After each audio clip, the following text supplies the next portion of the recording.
Hey Shane, I really like that setup. The only thing I would say is just the way the hips work. I don't know if that's the way you always do it, but basically to find out where that back hip is for your body type, just stand up in position and just slide that foot back wherever it is.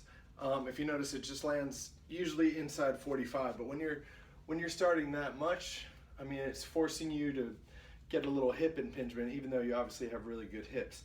So the way I teach the stance to the kids is Pilates stance. So I'll whip right through it. So put your heels together, feet apart.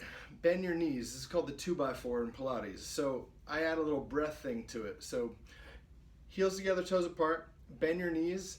Now scoop your tailbone up. So if your dick's popping out your shorts, it's working. Good. Now with your hands, put them right here. Exhale till your core pushes out your hands as your ribs drop. Knee up, then down. Now, it's the same thing. Like, I love that you do this. I'm just going to show you a different way that works for all kids because they have zero body awareness. So we'll do the same thing.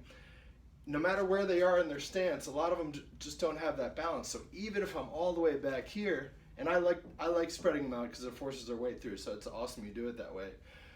We're doing the same thing that we just did, feet together. We're going heels up in the air, bend our knees. Now I'm gonna scoop my tailbone down the wall. So now I got a little flex in my, stretch in my right hip flexor. Now I'm gonna take the back hip inside towards my dick. So I got a nice square thing. Now I'm gonna exhale. Then I'm gonna go down onto my heels. Now the last thing is, even though their hips